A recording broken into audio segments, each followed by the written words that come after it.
Wa fi majmu'i hadhil alfat ma yu'rafu minhu al-murad bil inzali fi hadithil bab wa huwa inzalu ilmi dhalika ala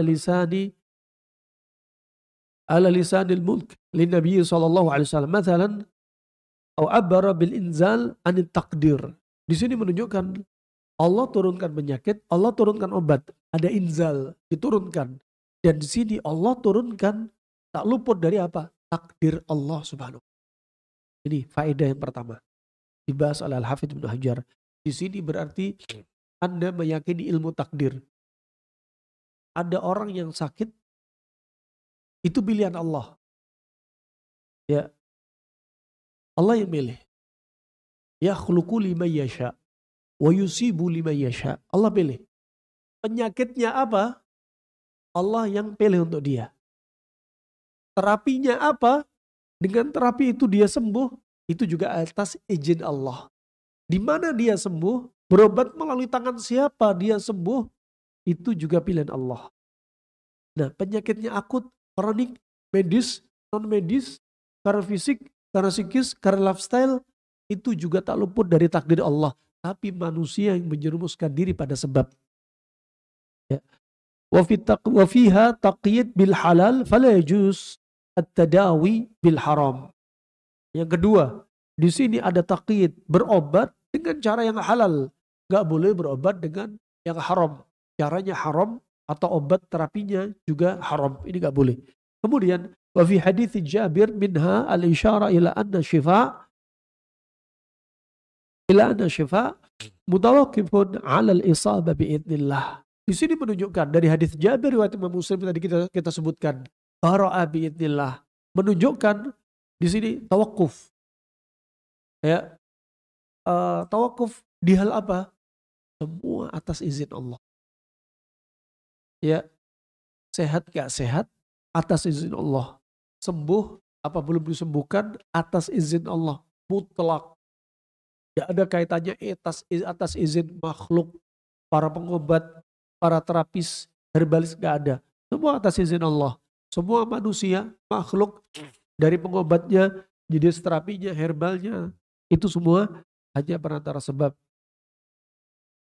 Wadhalika anad dawa'a qad yahsulu ma'hu mujawazatul had fil kaifiyah au al-kammiyah fala yajja bal rubbama ahdatha da'an akhar. Yang berikutnya, kaidah yang berikutnya. Dan yang demikian ini bahwasanya obat itu bisa dihasilkan, kadang obatnya kelebihan, dosisnya kelebihan. Atau mungkin satu terapinya kelebihan.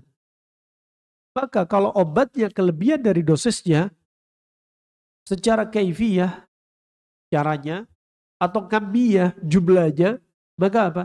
Fala yanja bal rubbama ahdatha da'an akhar. Maka gak akan bermanfaat. Bahkan akan menimbulkan jenis penyakit yang lainnya. Misal, di musim pandemi banyak orang kena COVID.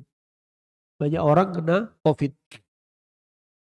Ketika orang kena COVID, bisa ada orang kena COVID.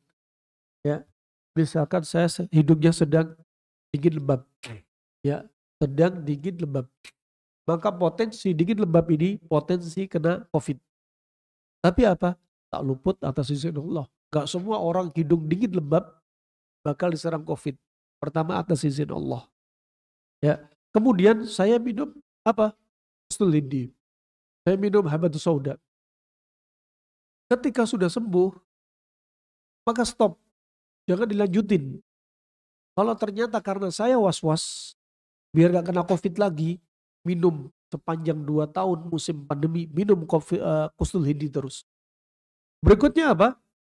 Rubbama ahdatha da'an akhar. Bisa jadi nanti akan muncul penyakit lain. Penyakit apa?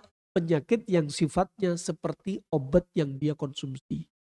Katakan Qustul Hindi panas kering. Padahal saya sudah dari dingin lembab, pakai panas kering, jadi netral. Sembuh dengan izin Allah Subhanahu wa Ta'ala. Tapi karena was-was, minum terus. Akhirnya akan muncul penyakit yang sifatnya panas kering. Kulit kering, darah kental, ya, gatal-gatal, psoriasis, BAB jadi susah, ya, kemudian juga tenggorokan kering, ya, dan seterusnya. Muncul penyakit lain kalau apa? Kita kelebihan dosis. Makanya banyak sekali orang sakit gara-gara was-was. Dirinya sehat, tiap hari minum vitamin. Dirinya sudah sehat, ya, dia makan berlebihan. Mau herbal, mau rendaman-rendaman, ya, ini salah. Kalau Anda sehat gak usah minum apa-apa. Tapi kalau Anda sudah jatuh sakit, baru Anda butuh terapi untuk menjadikan yang sakit saat itu jadi netral alias sehat. Kalau sudah sehat, stop minum obat lagi. Gak perlu was-was.